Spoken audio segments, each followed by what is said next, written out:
Hello, ANCAP Radio, and welcome to another episode of the show. We've been looking forward to this one for a while. As you've seen in the ads, and if you haven't, recommend everyone here to make sure you go to the ANCAP Radio Twitter feed here. Make sure you follow if you're not already. Like and retweet the space while you're at it. But you'll see we have Jeffrey Tucker of Brownstone Institute joining us today. So we are very excited to dive into things here with him today. I'm going to be joined alongside none other than Doug Casey, co-founder here at ANCAP Radio, and I know for sure this is going to be a good one. So buckle up, get ready. Some updates internally. Again, if you guys haven't checked out ancapradio.com yet, the website is live. It's funny, we're interviewing Jeffrey today, and I'm looking at his website, brownstone.org. And if you're not familiar with the Brownstone Institute, you'll get familiar today. But just what a solid website. I look at a lot of what he's done over the past few years, and I was talking to our team before we went live here today. I'm like, man, we found the model. I mean, what Jeffrey's doing with Brownstone Institute is very impressive, and I think that ancapradio.com will kind of be the audio version of that pretty soon here. So again, if you haven't checked it out or gotten on our list for updates as we continue to build out the infrastructure, it's very simple. I know a link for email updates for ANCAP Radio will be dropped below in the thread here very soon. So and over to our team, I do see Doug is here, so if you can help get him up on stage as a co-host for today. I do know we just got a message back from Jeffrey, so we should be hearing from him soon. It's always the beauty of live events, right? Getting things fired up and running the right way at the beginning is the most fun part. So again, if you're not familiar with Jeffrey, we're going to drop his information below. He's an author, entrepreneur, all of the typical things I'd say we look for as far as guests here when it comes to ANCAP Radio, and most importantly, he is a voluntarist, an ANCAP, a libertarian. So I'm just taking a look here. Yeah, so we're going to be getting started soon here as we wait Jeffrey's arrival. There we go. Thank you, Mark. Thank you for helping us out here. So Doug, good to see you today. As we continue to get things set up here. How's where are you calling it from today? Are you in Argentina? Are you in Uruguay? Are you back in the USSA? Where's Doug Casey at? Where in the world is he?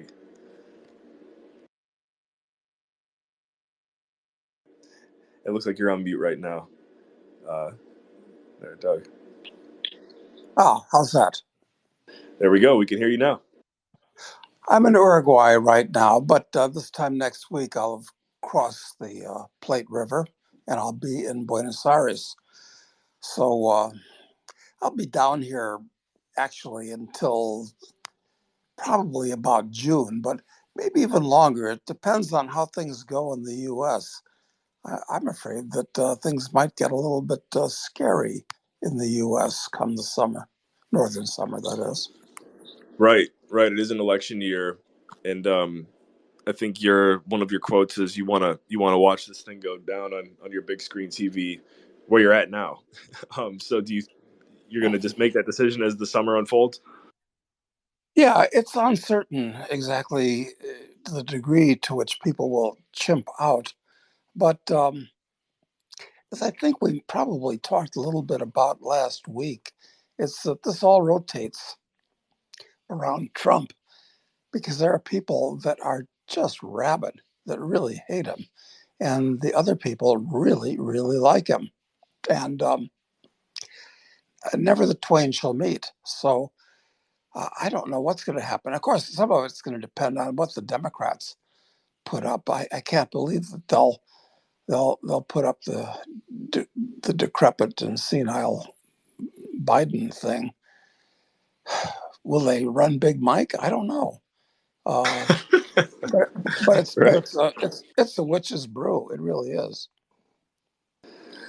Yeah, and it also makes you wonder. I know we touched on it briefly with our guest last week, but at the end of the day, how much of it really is dependent on the person that is, as Jeff Berwick say, selected, not elected. Um, it'll be I think it will be a good one to watch on the big screen TV. Yeah, and of course we don't know what's going to happen with the Senate and the House either. It's actually pretty close in both of them. And the fact is, all the Democrats are really rather rabid. They're Jacobins, they're very left wing.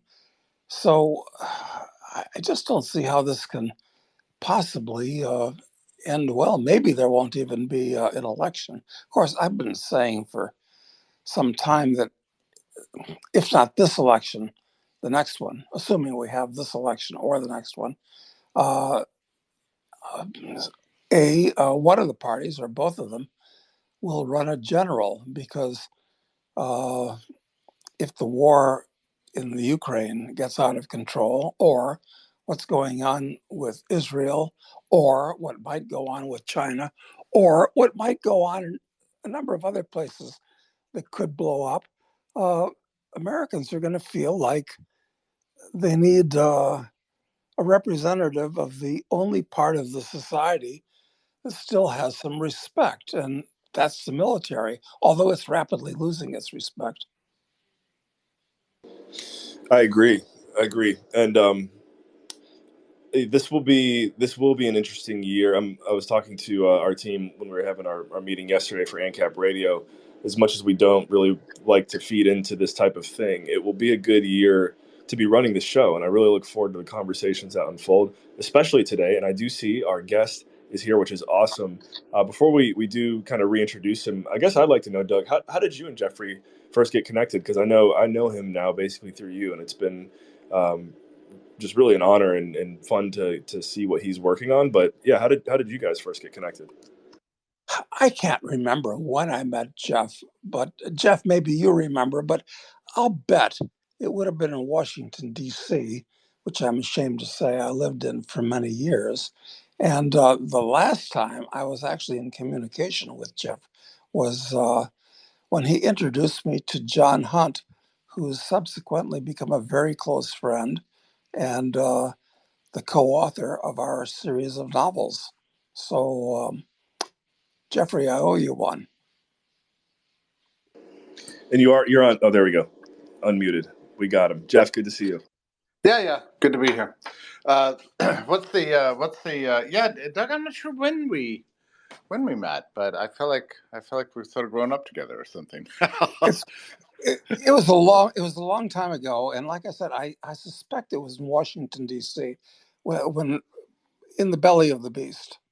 Well, I was in college reading you already in the very early days. So by the time I met you, you were already a star in my eyes and an intellectual giant. So and together we've watched the world fall apart over several decades.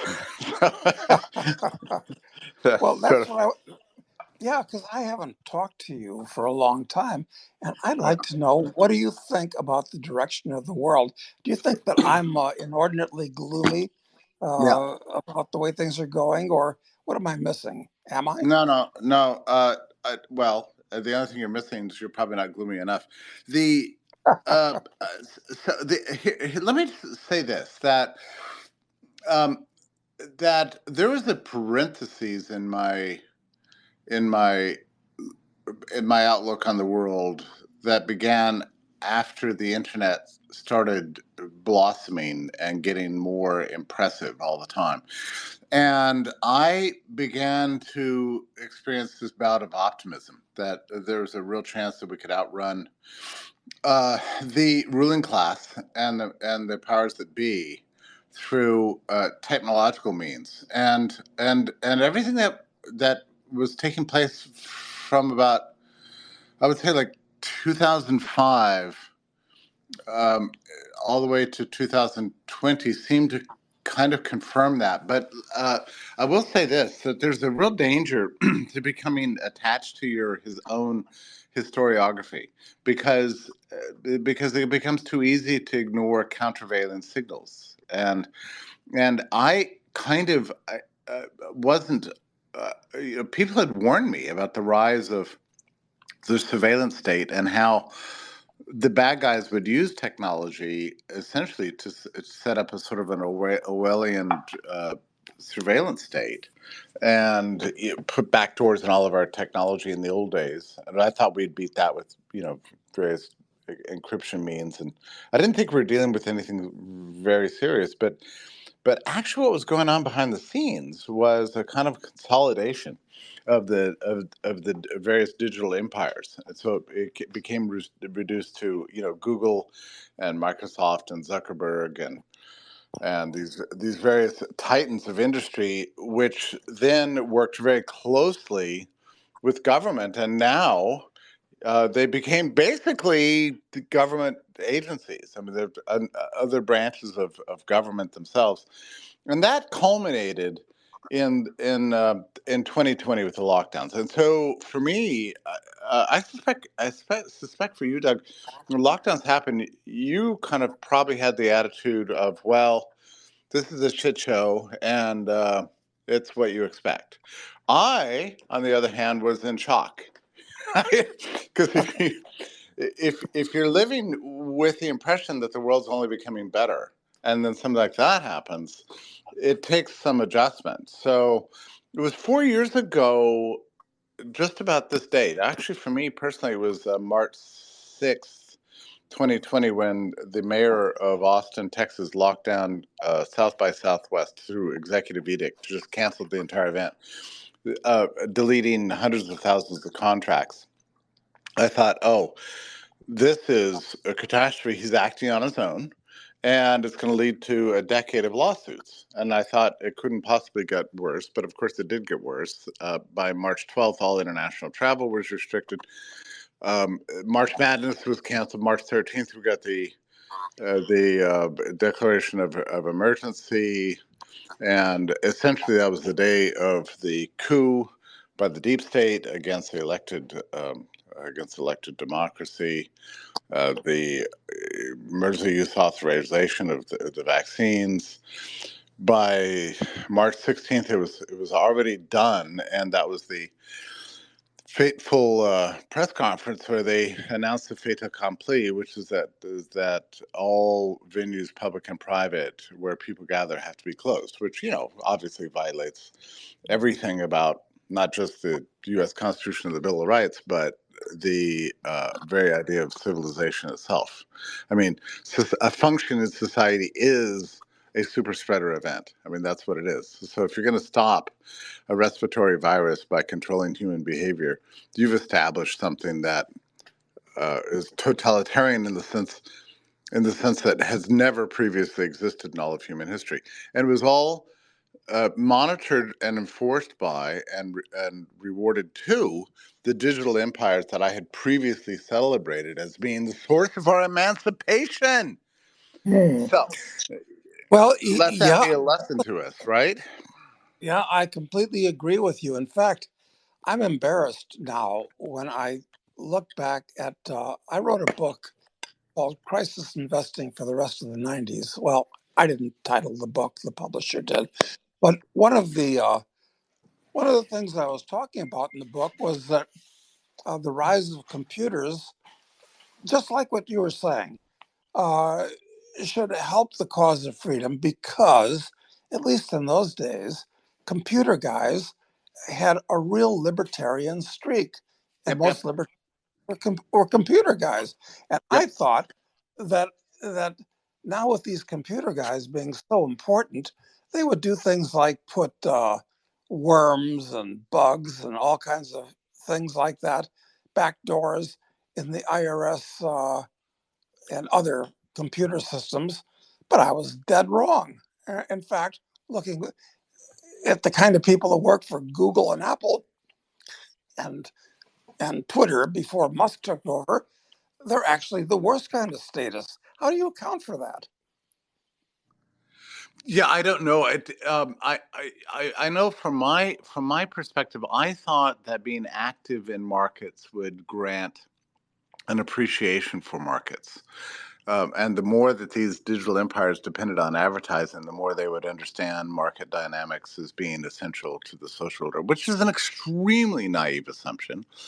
What I did It's not, logical, but it turned out to be naive, I guess, isn't it? yeah, it was an ideological assumption, right? I mean, that this has always been my problem, that I'm a naive intellectual that thinks everybody sits around trying to have a consistent worldview. And it turns out they're just old-fashioned corporativists. Now, corporatism is something I've had to familiarize myself with over 4 years. I've come to realize that corporatism is different from socialism. It's different from capitalism. It's a system whereby the ruling class adjusts the law and grabs hold of the centers of the commanding heights of civilization to reward itself at everybody else's expense, to get rid of genuine market competition and just skew the entire system to benefit themselves. And that's what I think the World Economic Forum is about today. That and other things too, but that is the great threat that I didn't see coming, and now that it's here, it's it's engaged me. I don't know about you, but it's engaged me to such an extent. I mean, I cannot stop studying all the ways in which the pharma companies are hooked in with the FDA, for example, which I didn't know, and running the CDC, which I didn't know, and the way all the guys we thought were going to be emancipators are now living off federal contracts. People, Microsoft and Google and so on, and for that matter, Amazon. Um, and treating their customers not as their benefactors, but the government as their benefactors. So they have actually managed to change an environment of remarkable technological innovation and a real possibility of human spreading of human freedom, and turn it into a genuine source of oppression. Now, you're asking about the employees at these places. You know, a thing that's really disturbed me is to see the rise of the sort of private sector bureaucrat who's only concerned about his paycheck and his career and cares nothing about the ideals that are behind his work. And we saw this after 2020 with the lockdowns. There are only a handful of us, and that I could find, who were speaking out about that thing. So why didn't more people speak out about it? And why did so many people go along with it? Well, they're worried about their flow of funds. They want to pay the cell phone bill and their rent. They like the money, and if you can crank up that money spigot and print basically $5.4 trillion, which they did, and spread it around far enough, you can buy off almost all opposition and impose a kind of totalitarian state. That is a remarkable thing to watch unfold, isn't it? Well, you're absolutely right, because it reminds me of the first real, i.e., coat and tie job that I had after I got out of college, which was a misallocation of 4 years of time and a lot of money. But that's a different story. Anyway, my first boss was a guy named Jeff Barbernell, and he was a street kid from New York. And his kind of watchword was, anything you want, mister, just give me the money. And that's the way these people actually think. And what you were saying earlier about corporatism, uh, we could actually more accurately call it fascism, which Sure, was that's a the right word, name. Yeah. that's right, a word that Mussolini coined. And everybody thinks of fascism as being black uniforms and jackboots, but it's an economic system. It's Yep. corporatism, what you were just describing. So I, Yep. it reigns everywhere. In fact, uh, we both dislike socialism vehemently, but I'm not sure there actually are any socialist countries in the world today, except for maybe North Korea. Would I be right? So I agree with that, and there are socialist forms within fascism, within corporatism, namely the disabling of the price system, the elimination of competition, these sorts of things. But socialism, as Marx or the 19th century theorist imagined it, is pretty much not really a functioning reality in our world. But the fascism, as celebrated in the 1930s, both in Europe and in the US, is now the prevailing model of economic organization, and hardly anybody wants to say it, and hardly anybody wants to talk about it. But that is the genuine threat. That's what's behind the Great Reset, the Green New Deal, the World Health Organization's pandemic planning, the Federal Reserve and its monetary planning.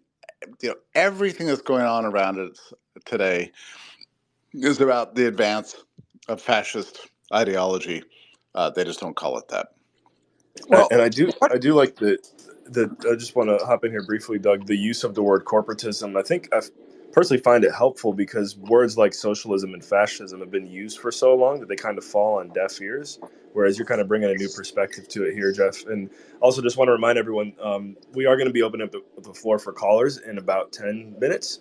So just be aware of that. If you do have call or questions for Jeff or for Doug, you can go ahead and get those ready. But I'm sorry, Doug, I hopped in there. Go ahead with what you were going to No, say. but that's a very good point that you made, Adam. It's that fascism and socialism are hot buttons where people have all kinds of preconceived ideas when what we really have is Jeff's word, corporatism. It's correct. 100%. I think people need to be made aware of this. I sort of have traditionally run around in libertarian circles, and I swear there are people. There are few people as naive as libertarians when it comes to understanding big business. I think we've reflexively defended whatever seems to be coming out of the biggest corporations that are going on. That that is a serious problem for us. It remains a serious ideological problem for us because I don't think the libertarians themselves are quite aware of the extent of the tight connections that exist between the private and public sectors on a global level now. And I'm, for that matter, I'm not even sure our traditional constitutions and things are well suited to even deal with this. We're going to get a test of this in a couple of weeks at the Supreme Court because this is going on trial. What's up for debate is this what what we're calling the censorship industrial complex, which is a complicated web of universities, NGOs, various third-party providers that are working very closely with the private sector, with the federal government in the background, to essentially delete from the internet any positions that that are that to which they ideologically object, whether it concerns infectious disease or the conversion to so-called clean energy or the climate change or any of the rest of the stuff, right? I mean, so at some point, if they get their way, we're going to be entirely shut up. So the Supreme Court is taking this on March 18th with tens of thousands of pages of evidence that this vast global network of censorship and content creation exists. And I think, I can't say this for sure, but that the justices themselves will be shocked to discover it, and not even know entirely what to say about it. What does the First Amendment say about that? You think it'd be a no-brainer, but the arguments from the amicus briefs are so convoluted and so um, distorted that they might just think that, well, Mark Zuckerberg wants to consult the Treasury Department to find out who the bad guys are, and he's a good citizen. He's going to want to cooperate to try to help him. This sort of thing. We don't know how this is going to turn out. There's a level of naivety among the intellectuals and the population and everybody else about exactly what we're facing right now. It's extremely scary. We're setting up an Orwellian style privatized police state right under our noses. And hardly anybody is willing to talk about it, frankly, much less do anything about it. Well, you're absolutely right. Because speaking as a longtime libertarian, like all of us, I guess, we always thought, oh, business is good. Businessmen, well, this comes from Ayn Rand. She thought businessmen were heroes and all this type of thing. Businesses will be our friends. And as you point out, no, they're not actually at all. And as far as the Supreme Court decision that you brought up, It's that I'm afraid that these people live within the Beltway, and everybody they talk to and associate with and hang around are all members of the state, and it's going to influence their decisions. So That's right. I'm not very optimistic I'm about the not way either. this is going to turn out. No, I think we've got probably 2 or 3 solid votes on the court, but otherwise, I'm not sure we do. And you think, Doug, about the consequences of a decision to forego the injunction that the Fifth Court imposed. By the way, the Fifth Circuit Court said about this case, this is the worst violations of free speech in American history. Right? That's what the judge said. And so he issued Hmm. this injunction and said, this has got to stop now. Well, now that's in front of the Supreme Court, so they're faced with the question: do we want to let this injunction go ahead? By the way, who's going to reinforce it is another question. Right? We don't even know the answer to that. Right. I mean, the Justice Department, give me a break. So, but It's but like the Justice Department in Orwell's 1984. What are we what are we going to do about this, if anything? If it's is it what's the story? What should we be doing, if anything? Well, like Lenin said, what is to be done? What do you think? First of all, if the Supreme Court does not decide for the plaintiffs, but rather decides, I don't know, kick the can down the road, say, well, let's wait till it goes to trial. We're not speak this injunction or anything.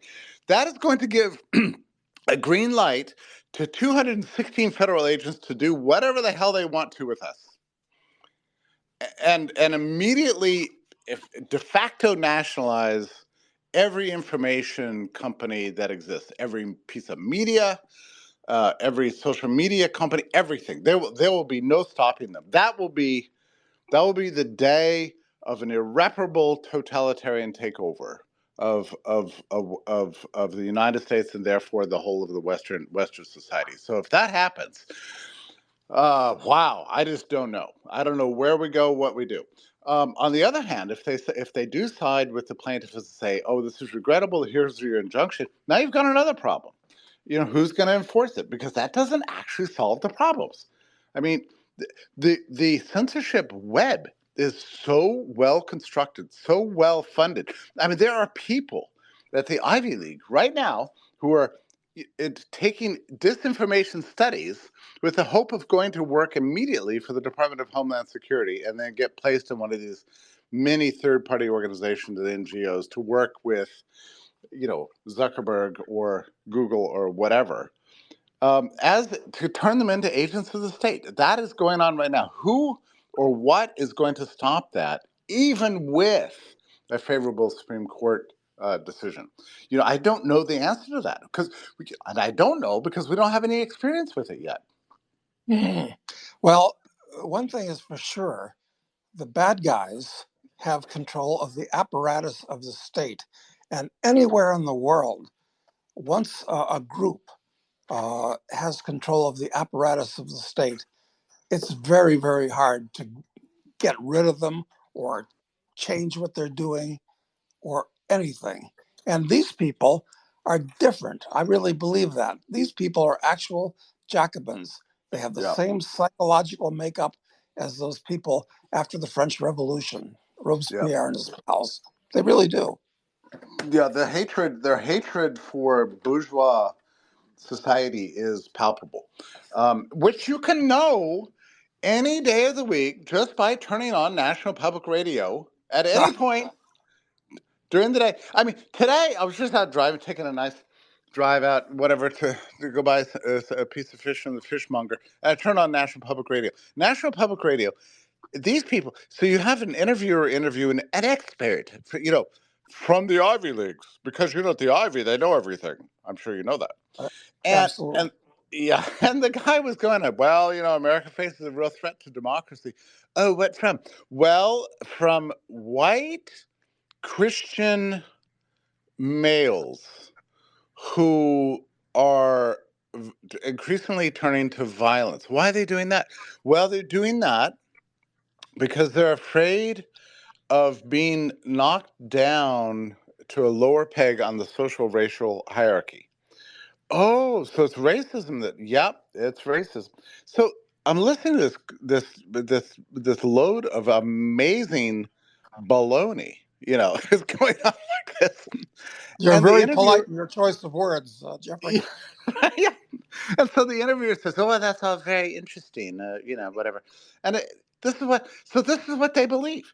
I mean, Yeah. so here they have enemyized the whole of mainstream America, in effect. So you have a tiny group, and let's face it. How many people listen to NPR, and for that matter, how many people listen to NPR and believe what they say? I mean, is it 3%, 5% of the country?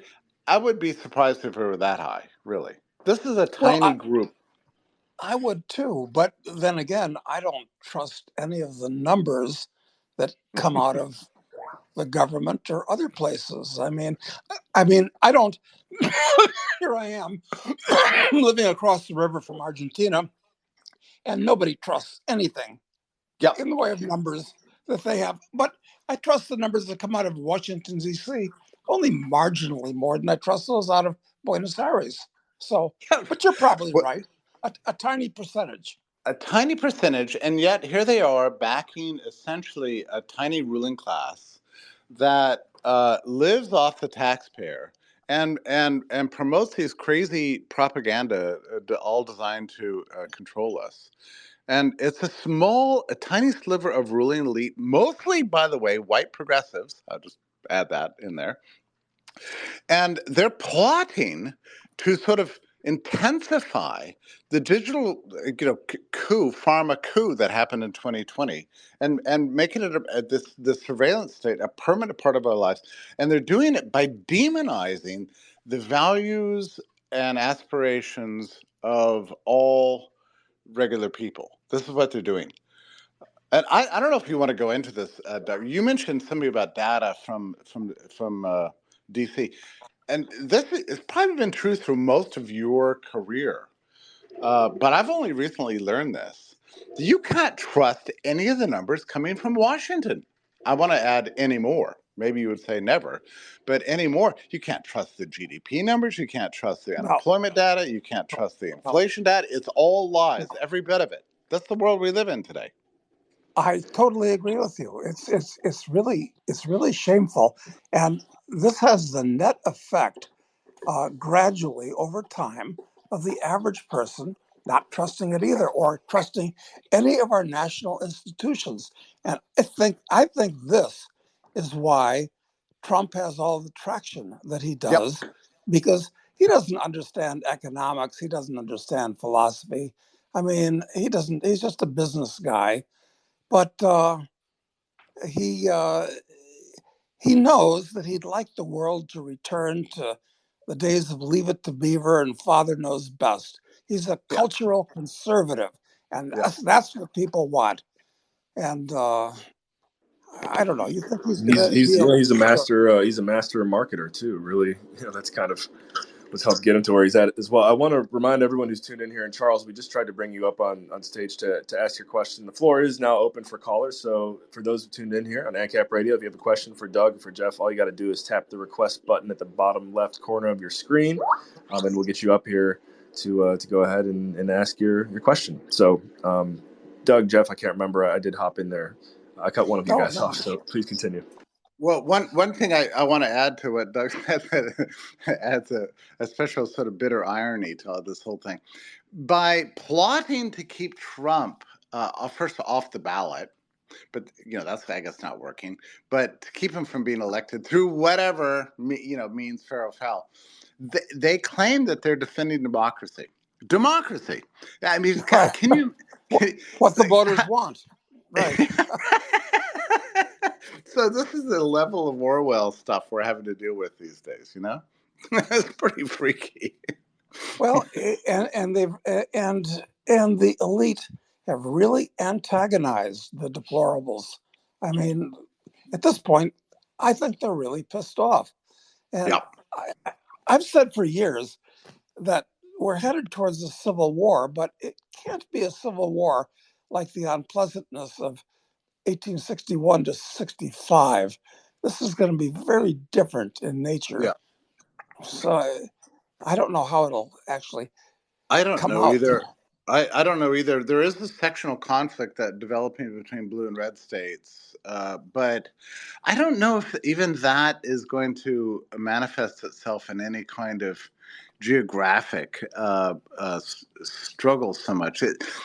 In some ways, Doug, and I hope you're not offended by this, but I almost find this to be a strange kind of inversion of a class war, because we really are talking about an elite group of people who are well protected in their positions, a professional managerial class that uh, is Ivy educated and secure in their jobs and convinced of their own brilliance and personal virtue and perfection, and believe that they have a natural right to rule everybody else. It does feel in many ways like a class war. You know who wrote about this was Schumpeter, actually, in his great book, Capitalism, Socialism, and Democracy, predicted that that capitalism would ever more subsidize a kind of an overclass, and that the overclass itself would plot to get rid of freedom itself in order to keep their position and power at the and secure it against all competitive uprisings from the people. So that was his prediction. I remember when I first read that, I thought, oh, that'll never happen. No, I think you're right. And talking about the overclass, there's a meme circulating around today. In fact, I just read something on the internet today about Proposition 21 or something that's being floated in the United Nations that has to do with reducing the world's population to Yeah. about 500 billion. Is that a made up fact, a factoid, which is what you call a made up fact, or is there any reality to that? What do you think? Well, I can't speak to that particular thing, but I will tell you this. For years, I've read about these depopulation people. For years, right? And they've been very open about wanting depopulation. I never took them seriously because I thought they didn't have the means to do it. I mean, I never, look, just in general, I used to read these kind of weirdos and think it was a parlor game. We'd beat them through our arguments.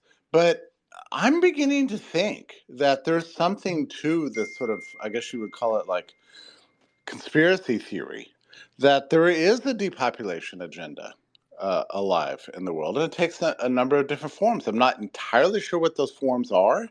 Reducing the birth rate. Some people think that the mRNA shots have something to do with it. I don't know. I can't speak to that. But at this point, I just wouldn't put anything past the ruling class, which has become this kind of malicious cancer in the world, and it's very Yeah, dangerous. yeah, and it's funny. That kind of leads us to the World Economic Forum, whose court intellectual is a vile little person named Yuval Huval Harari. What's his name Right. exactly? Yuval.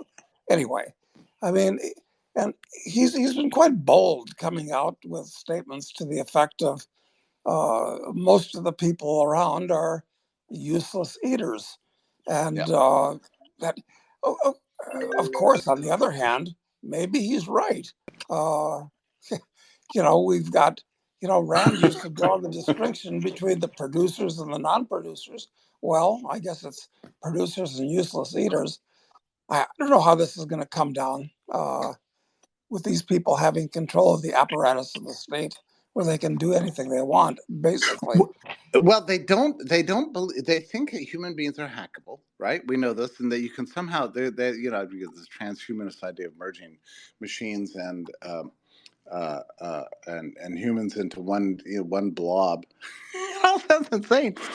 But I was listening to an interview with Jared Kushner. You know who that guy is? He's the sort of the son-in-law of Yes. yeah, yeah. So I'm listening to an interview with Jared Kushner, and he's going on, and he says, "Well, they said, well, what do you do on the weekends?" He goes, "Well, I try to get out and exercise and that sort of thing." Um, as a member of the first generation that's going to live forever, I feel like it's really incumbent upon us to stay in good shape. Interesting. And I thought Living. that Yeah, that go guy's ahead. that guy's an insane person. I mean, he actually doesn't believe in mortality. He thinks that technology is going to solve the problem of mortality for he and his friends.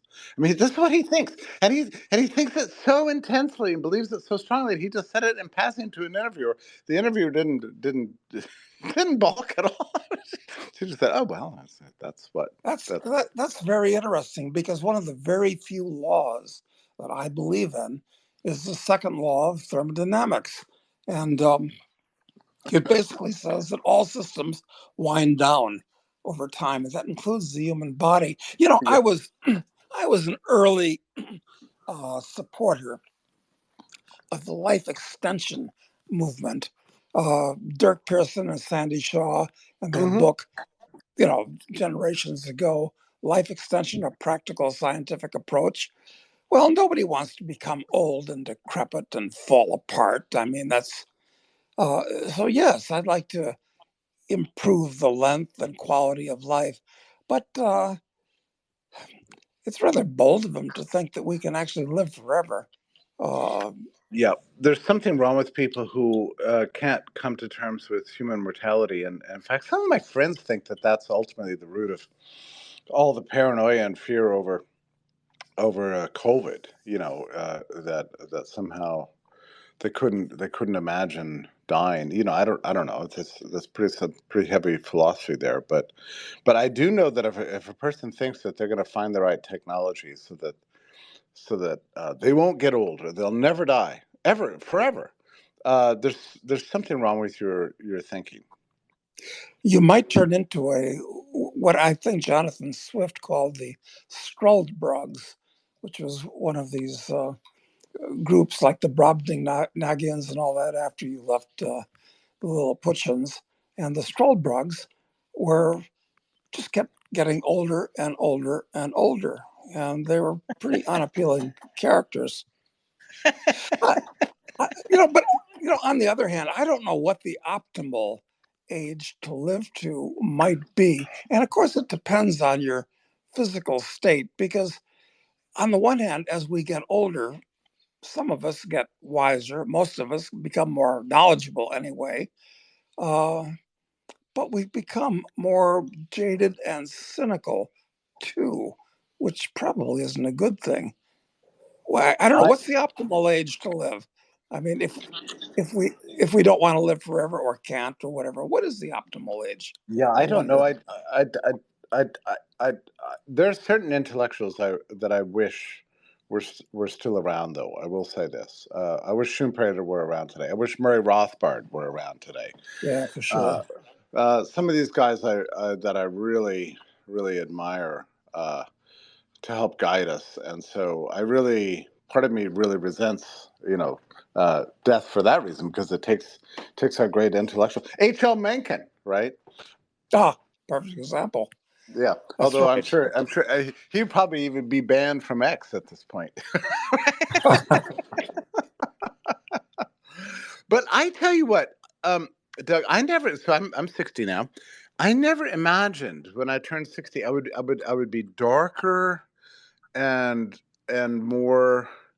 I guess you know, like my optimism would be completely vanquished from my brain. Like I just didn't. Which is not to say I'm not hopeful. I'm just not optimistic in this. But I've got this fighting spirit. Um, if 2020 hadn't happened, I think I would be looking at the world in a very different way today. However, the part of me is grateful for everything that we've learned about the underlying truth about the world in 2020, because um, there shouldn't be anything scary to us about reality. We have to confront it, and I felt like 2020 was my wake up call. let's look at the reality on the ground. Is there really, a commitment to liberty out there? Are we really headed to this trajectory of, universal emancipation by virtue of technology and digital media, like I wrote and like I once believed? And the answer to that is no. And I'm glad that I was still around to see it. If nothing else, I I've really it's been an intellectual adventure for me over the last Yep. 4 years, and the fight has been it's given me, instead of just being a narrator of the beauty of consumer culture or whatever I was doing before. I've changed, and so now I've become this ferocious fighter against every form of oppression that surrounds me and my friends and family and community, and I feel like I've been well positioned to do this, and I'm glad that I stuck around long enough to do it. Well, And it's good to yeah, see.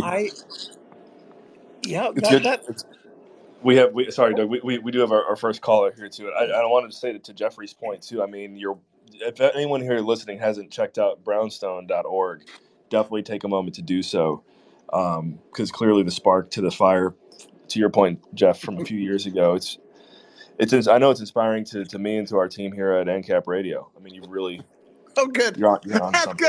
good. Well, I tell you what, it's a pleasure to be here with Doug Casey, who's been fighting this fight for so long, and and I must say, without the blinders that I had on for a very long time. So, Absolutely. oh, But AW, I see yeah. you're calling in here. Let us know, where you're calling in from and what your question is. Hi, can you hear me? We can. Awesome. Thank you for having me on stage. I'm calling in from Buenos Aires, and Just yeah. across the river. So first, I just want to apologize. I came into the conversation late, so if my question has already been covered earlier in the discussion before I joined, I ask for your forgiveness. Here in Argentina, there's a lot of activity, specifically in Buenos Aires. And it's somewhat difficult to understand what is happening economically here. Like, I understand that inflation is very pernicious, and I can see the economic ruin that results from it. But what I don't understand is the plan by Milei. What does it mean to dollarize, and how does the Austrian school think that that's going to help the people of Argentina? Doug, do you want to answer that? If not, I'll take a crack at it. But you want to go ahead? All right. It sounds like It sounds like you're just passing through as opposed to residing in Argentina. Would I be right? Yes, digital nomad. Okay. Well, I've been living down in this part of the world most of the year for years, and I've got to say that the election of Milei is potentially one of the biggest things in world political history. The first announced anarchist, anarcho-capitalist being elected to Argentina of all places. But dollarization, uh, basically what he wants to do is let people use whatever they'd like as a medium of exchange and a store of value. They can use US dollars because Argentines all have dollars stuffed under the mattress. Nobody would save pesos, although nobody's that stupid to save pesos. Uh, they can use Bitcoin. He'd like them to use gold. And that's what it should be, because the government shouldn't be involved in money any more than it should be involved in schools or roads or anything. That's what an anarcho-capitalist is all about. But go ahead, Jeff. Well, that's a fascinating interpretation. And that's actually really good news. That's the first time I've heard that, because I mean, the idea my worry about dollarization, of course, is that it would cause Argentina to become just an outpost of the U.S. empire, right? I mean, that's what everybody's concerns are. Yep. And I'm not entirely sure I understand the technical workings of a currency board, but I think that's more or less the countries that have adopted currency boards find themselves embroiled in the U.S. financial hegemon. But if Milei's actual plan is to simply allow what Hayek called choice in currency, that is the right path forward. I mean, that's it, right? You recognize, any currency that the people want to use as legitimate currency. That is the right kind of currency reform, and then you get rid of the central bank, and then that's it, right? That's the whole plan. That's right. Getting government totally out of the money business. And that's what he does want to do in point of fact. And he does want to Okay. abolish. But it's hard because Argentina's got a real entrenched deep state. And it's hard to get rid of these people. They have union thugs out demonstrating, and they have all kinds of people that are getting money from the government that don't want their doggy dishes broken. I mean, it's a tough road to hoe for them, but I'm actually optimistic. Yeah. What about Well, the public pension problem? My understanding is that that's the bulk of the government budget is the pension problem. What do you say about that, Doug? Have you thought about a solution for that? Well, I haven't followed the actual dollars and cents and where they've gone in the Argentine government. Years ago, uh, private pensions were, my understanding, is essentially nationalized. It merged into the national pension system. And what Right. has happened to that capital, I don't know. So, look, the nature of a depression is a period of time when most people's standard of living drops significantly.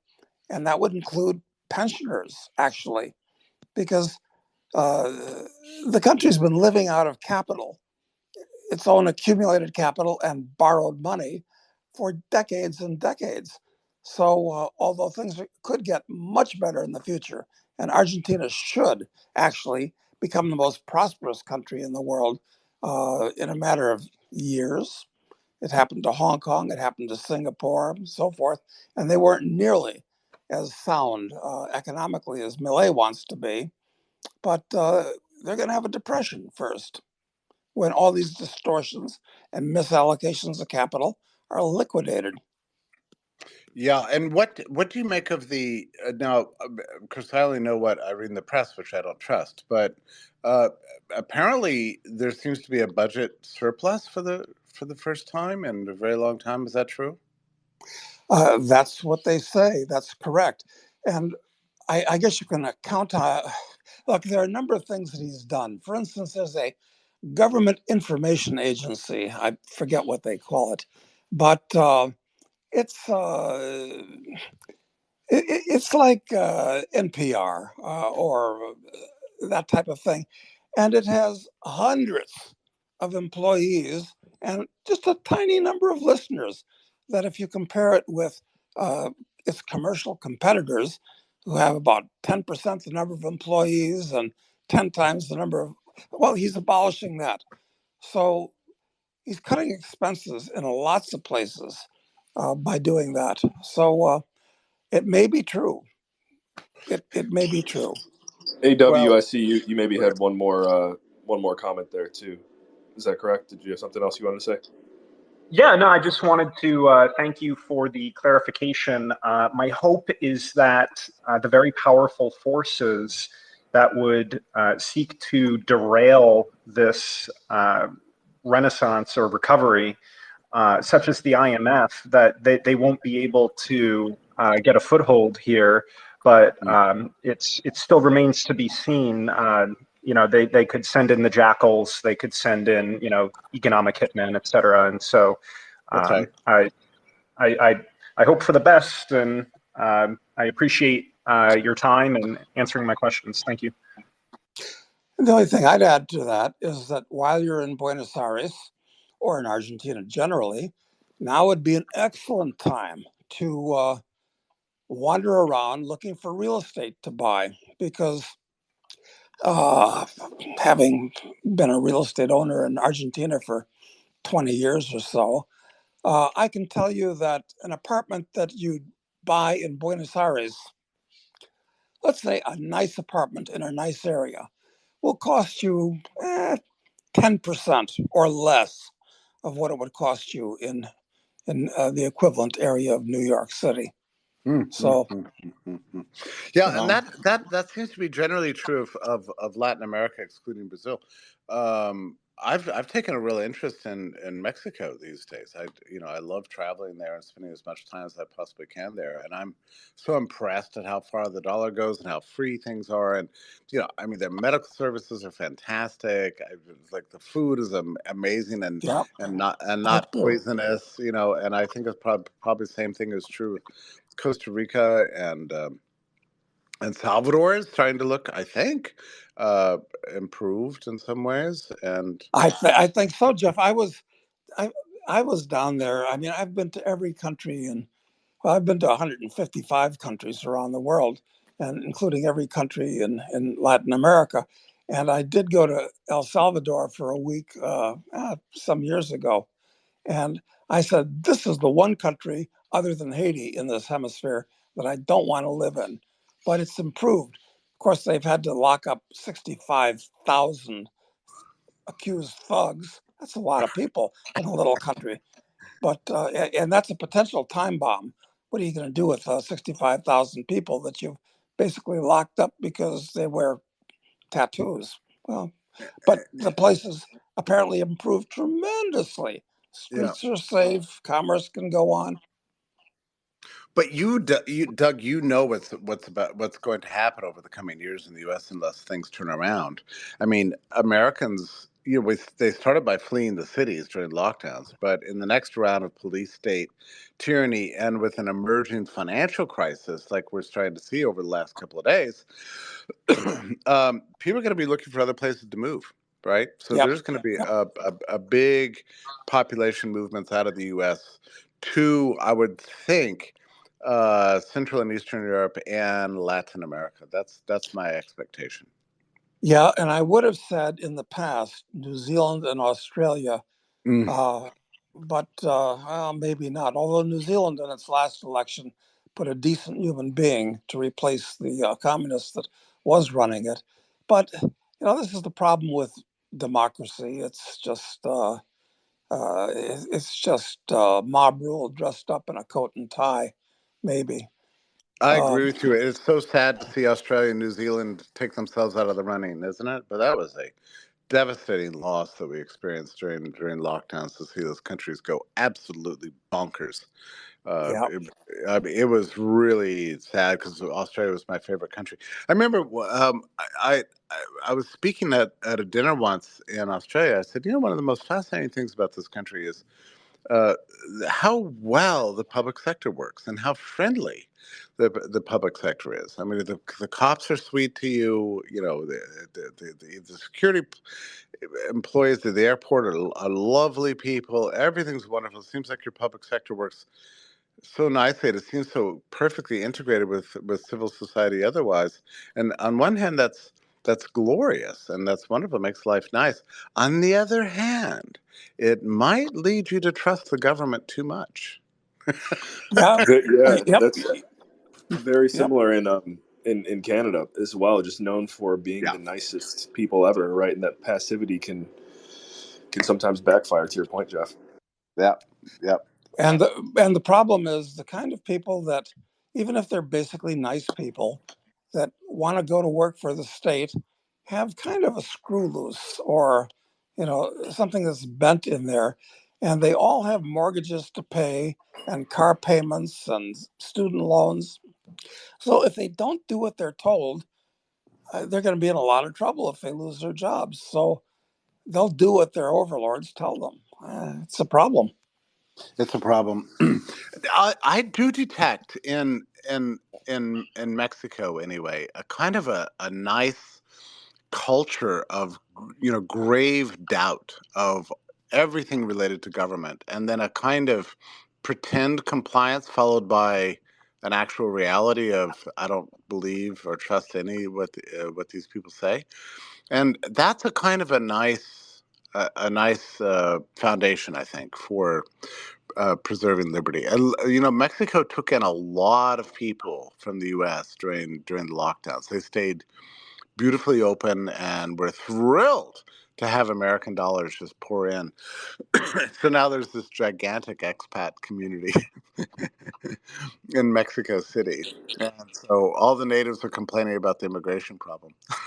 It's pretty Well, it's funny. I think Mexico's changed a lot from the days when Sam Peckinpah would make grisly movies set in Mexico. it's just a lovely place. And that's the one thing about digital media, digital technology. It has enabled a lot of people to be like our friend there, AW, who's just traveling around, traveling here and there, and still being able to pay the bills so long as the banks work. That system works. And so yeah, I'm expecting a lot of out migration from the U.S. over the coming years. I'm sure you saw what happened in the last couple of days in New York City. They've now got the National Guards patrolling the subways. So What can a National Guardsman do? Is he going to fix bayonets? He's not going to. He's not going to turn. I mean, not going to turn an M16 on them. I mean, I don't know that a guardsman can be very effective against a street thug. well, that's just the point. The point of being effective is to confiscate people's penknives and mace to make sure they can't protect themselves. So that's what's really going to be going on. All the bag searches and things are going to be confiscating people's weapons to protect themselves from arbitrary crime on the subways themselves. So I assume that the police state presence on the subway is actually going to make things even less safe. Yeah. We Actually, are. yeah. Go ahead, The, Doug. the solution to the problem, of course, is to abolish all forms of welfare totally. Would be one thing, and to allow people to arm themselves any way that they would like, albeit accepting the consequences if they shoot the wrong person. That happens. Yeah. Yeah, I mean, you could start dealing with the crime problem in New York City by simply taking away the. Right now, they've got the entire refugee population living in high end hotels, around Central Park. It's you simply cannot believe how stupid America has become, or I should say, maybe just New York City. But it is the dumbest place imaginable. They're destroying the city. There's been, for 4 years of nonstop destruction, and now it's just completely out of control. And so with all the merchants leaving and the leases expiring on the part of the large businesses who are trying to reduce their real estate footprint, that's put into danger. The lenders and the levered up mortgage holders who are now seeking bailouts, which happened the other day with the New York Community Bank Corp, as you saw, and these other big banks are coming to the rescue to prevent the contagion. But how long could that last? Because the commercial real estate crisis is going to grow. That's right. And the migrants are getting entirely the wrong idea where they get free cell phones, free money, free Yeah. food, free hotel rooms with maid service. I mean, this is sending out, and they're going to use those cell phones to call back home and say, Mohammed, Abdul, get over here. I mean, you've died and gone to heaven if you can cross the Rio Grande. Well, the dumbest place you can go now is New York City, but the smartest place you can go is brownstone.org. If you guys haven't already, I know we have that down below. It's Jeffrey's his website, his institute. And Jeff, I know you've written several books. Same with Doug too. I know we didn't get time to dive into that here today. We're coming up on the end of the hour. Do you have a couple more questions for both of you guys here? And again, for all of our listeners, thank you for tuning in. If you haven't followed everyone up here on stage yet, please do so. Make sure you like the space, you retweet it. But just to bring this one down for a landing, Jeff, and then Doug, what was really your number one key takeaway from today's conversation?